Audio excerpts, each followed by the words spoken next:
Desde mucho tiempo antes de la llegada de los conquistadores españoles a estas tierras, el lugar que ocupa hoy Mazatlán, ya era conocido por los navegantes que se aventuraban por esas latitudes y era conocido como Islas de Mazatlán, debido a que la configuración del terreno figuraba estas características.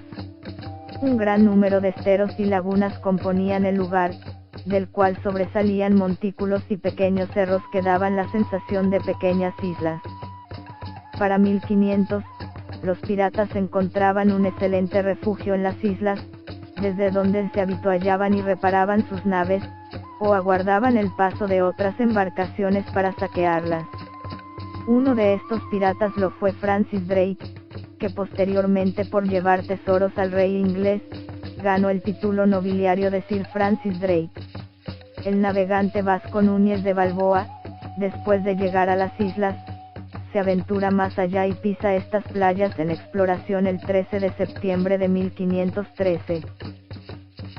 Se rumoraba entre los españoles que existía en las tierras americanas un paraíso terrenal, con toda clase de riqueza y solo poblado de mujeres hermosas, y dado que los exploradores encontraron tierra fértil para sus sueños en esta región, creían haberla encontrado. En el primer tercio del siglo XVI, hizo su aparición en el noroeste de México el español Nuño de Guzmán.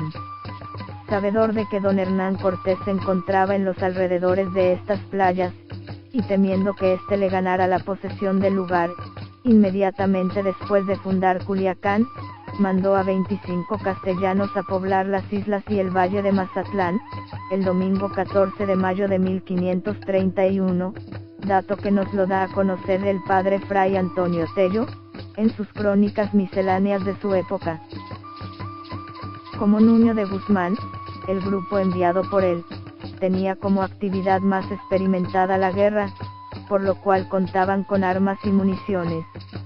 A estos 25 hombres se le llamó mulatos o milicianos pardos por ser de color, de origen probablemente árabe. Estos mulatos no sabían leer ni escribir y se sentían autoridad del área, utilizando a los naturales como bestias de carga.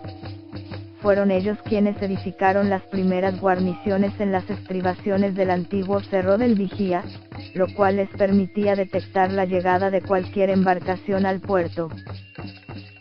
En 1531 fundó las villas de Chametla, Espíritu Santo, Compostela y El Rosario.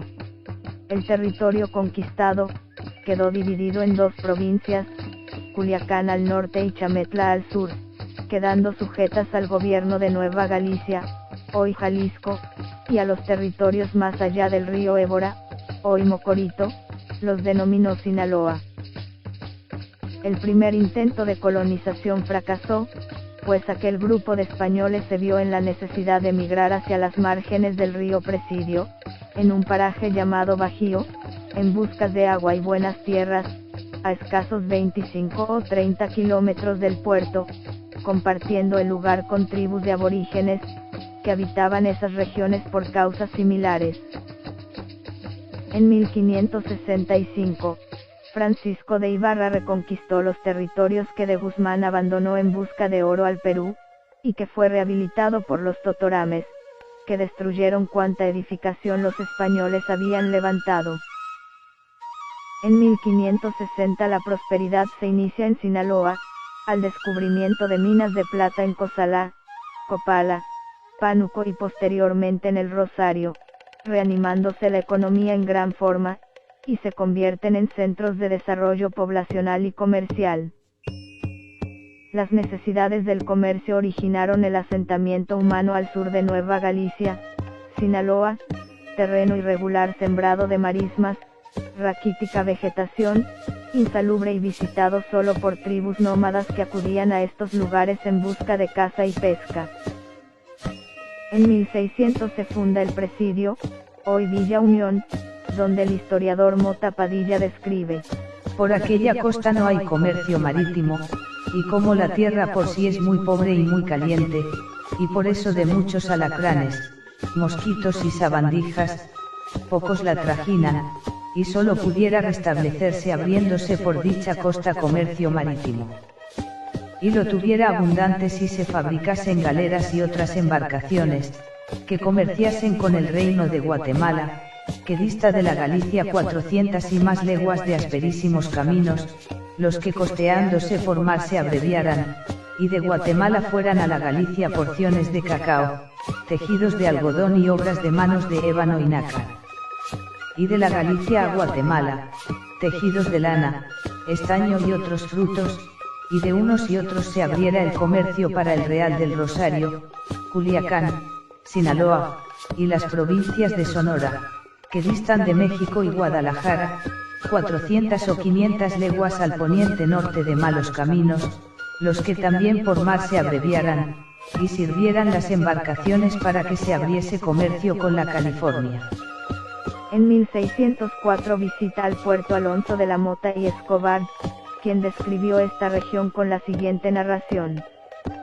A 6 leguas desde Chametla, existe un poblezuelo de 15 a 20 mulatos mal alimentados, y que tomó el nombre de Puerto de Mazatlán, por ser el cercano a la villa. Tiene un cerro redondo a la orilla del mar cuyas olas baten contra él, en su cumbre una mesa, sirviendo de puesto para vigía. Al norte, una playa de piedras sueltas que circula por tierra firme, demostrando una media luna. En esta ensenada a 2 millas, está una isla partida en 2, nombrada del Venado. Hacia el sur y desde el cerro de la Vigía, hay otra playa limpia que remata contra otro cerro mayor, siendo esta la entrada de embarcaciones y profunda, de 9, 8 y 7 brazas de agua. Así llegaron los primeros españoles que tomaron asientos en el puerto.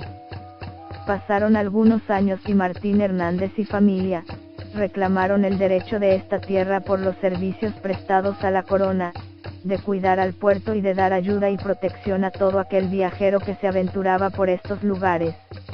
El capitán Rodrigo de Olvera, después de escuchar estos argumentos y contando con el consentimiento del licenciado Cristóbal de Aragón y Acedo, teniente gobernador y capital general de las provincias del noroeste, confirmó el día 20 de septiembre de 1636, la posesión de estas tierras al propio Martín Hernández y su familia. La extensión era de 5 leguas de longitud desde el paraje nombrado La Cantera, al puesto Montiel, otras tantas de latitud desde la boca del río al Gavio de Zacante, con 2 ensenadas, unas de 9 leguas hacia el poniente y la otra de 4 leguas hacia el sur, hacia el paraje nombrado el Huizache o Piedras Labradas, como lo demuestran las mojoneras de cal y canto lo demarcan. Los españoles establecidos en Concordia, Pánuco y El Roble, sentían la necesidad de un comercio marítimo, y una ruta por donde sacar el mineral y las maderas preciosas que extraían de estas tierras. Mazatlán seguía poblándose, aunque sin ningún orden ni sistema planificado de gobierno. Las noticias que llegaban a los reyes españoles, a través de visitadores eran alarmantes y tomaron medidas pertinentes al caso. Se necesitaba establecer un gobierno organizado para evitar una anarquía. El crecimiento urbano avanzaba en medio de un gran desorden, casuchas eran construidas de manera provisional, donde mejor les acomodaba a sus moradores y solo para su provecho personal. El gobierno de los milicianos pardos se ejercía sin control ni forma por su falta de instrucción. Los contrabandos por agua se repetían con más frecuencia y la población aumentaba. Dado el establecimiento de una población, sin que se levantaran habitaciones, los naturales vivían en el monte de manera transitoria o en campamentos militares, pero se guardaban no se sabe cuántas riquezas entre la vegetación. Esto llegó a oídos de los piratas holandeses, que en 1687 llegan a las playas, saqueando e incendiando campamentos, permaneciendo por 3 días en medio de diversas tropelías y violaciones. En vista de que la situación era ingobernable y descuidada, por orden real, el 23 de marzo de 1792, es nombrado gobernador del puerto de Mazatlán don José Garibay, que tomó posesión de tal cargo en junio de ese año, lográndose a partir de esa fecha, un control de la situación. mandó inmediatamente erigir fuertes y casa habitación para los nativos, dado que para él pecaban mortalmente, al realizar sus encuentros maritales en el monte. La producción de plata en las minas era cuantiosa, y era difícil su traslado a Guadalajara y México a lomo de bestias, por lo que se hacía necesario la implementación del movimiento marítimo, que aligerase el peso del transporte de tal mineral. Dadas estas condiciones, exploran terrenos adyacentes al presidio los hermanos Costilla. Después de arduos trabajos de viaje al pasar por marismas y terrenos fangosos, encontraron una bahía limpia que serviría para propósito comercial, y en 1802 fundan San Félix, hoy Mazatlán, determinando que las playas adecuadas para el desembarco serían las de Puerto Viejo, hoy Playa Norte.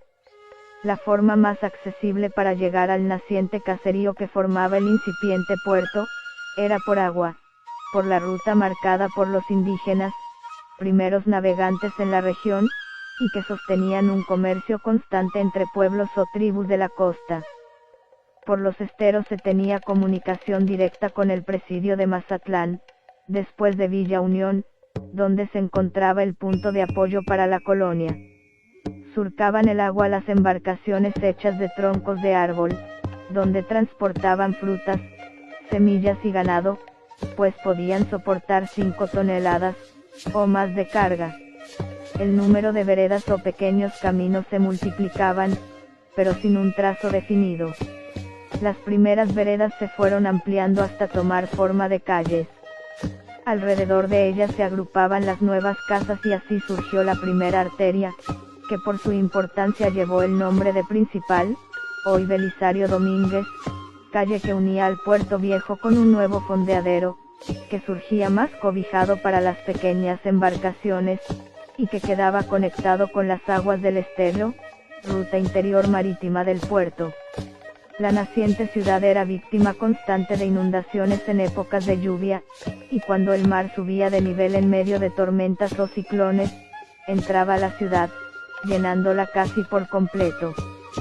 Por esta causa, se formaban 3 islas en el terreno, la más alta de 80 metros, era el Cerro de la Nevería y Jabonera, que separaba olas altas de Puerto Viejo. La segunda de 20 metros, la formaban el Cerro de Casa Mata y Loma del Gato. La tercera se formaba por la Loma Montuosa, que abarcaba desde la hoy Gutiérrez Nájera hasta el estero del Infiernillo. Para 1806 arriban a estas playas los primeros buques mercantes, y el gobierno establece en el presidio una sección aduanal, y levantó en la playa una barraca donde habitarían los soldados, que vigilarían el cumplimiento de las leyes fiscales. Tras de los soldados y por las necesidades del comercio, vino la primer familia San Félix, formada por José María Canizales y Petra Zamudio, siendo ellos los primeros registrados como tal en la futura ciudad de Mazatlán.